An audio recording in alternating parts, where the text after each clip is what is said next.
things are awkward at best right now for Michigan State. Yeah, that playoff appearance feels like about 20 years ago, doesn't it? When they shocked the world and beat that really good Ohio State team. What was that, 2015 season, I believe? They got spanked by Bama. Got murdered in the college football playoff. Look, they're a 500 program the last 3 years. That's what they are. They've really played bad this year. Their problem, Tom, is they have a 1985 offense. Brian Lewerke's That's offensive to 1985. 1962 offense, whatever you want to say.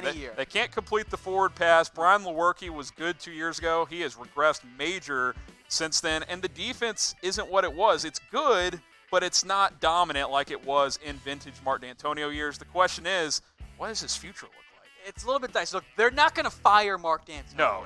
He's done way too much. He has done so much and so good for that program. I don't think you can do that. No. But you could have a retirement, emphasis on the retirement part in quotes, because, well, that's how you get it done if you don't want him there anymore. Now, there is some awkward salary stuff there, $4.3 million in bonus if he stays in 2020, $7 million buyout to be fired.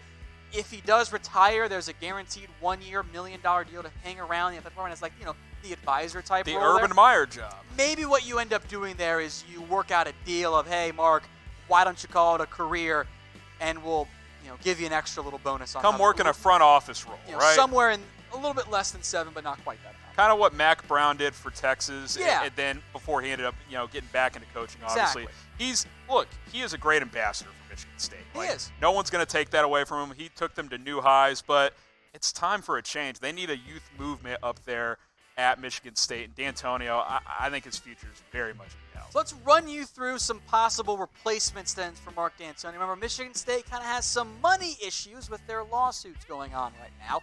Number 5, Chris Creighton, has done a fantastic job at Eastern Michigan, making them into a bowl-caliber team.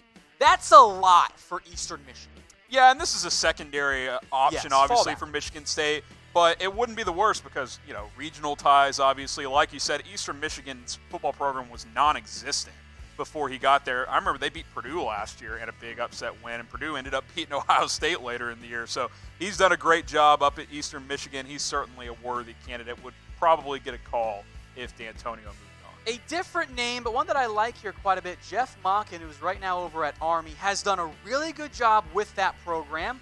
Of course, how would they feel about busting out the triple option up there? That's always the risk, Fits in the Big Ten. especially for Power 5 programs, because once you do that, if you ever switch back like Georgia Tech is right now, it's going to take half a decade at least because your personnel just doesn't fit modern offenses. But if you want to change it up, if you want to go that route and try to, say, hey, we can't get premier athletes, well, let's run the triple option and try and beat teams that way. Jeff Monken's your guy.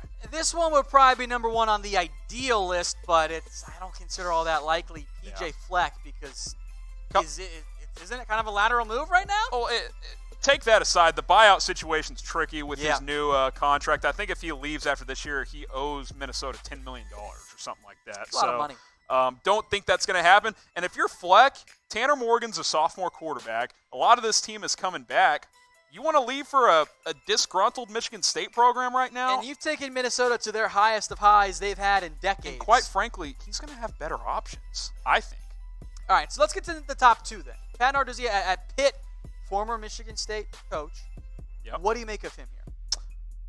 12 months ago, I would have said no, but Pitt's had a nice little season here. Look, they beat Central Florida. They've played a lot better this year.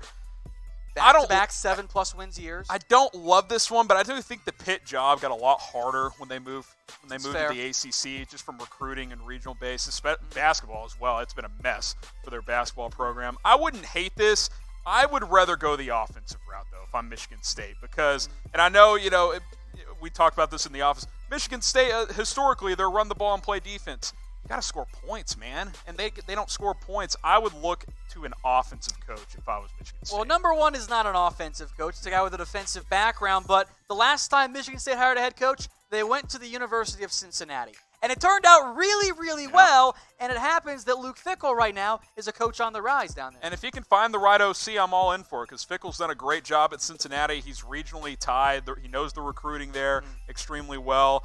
And if you're Michigan, you got to recruit that state. And I think if he got offered, he would take the job, and that's why we have him number 1.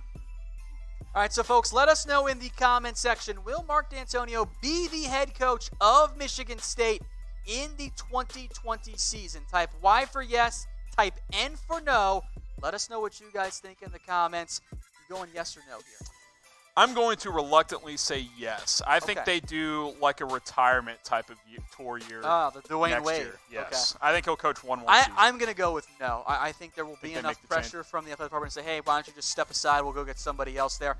I'm going to go with my N in the comments.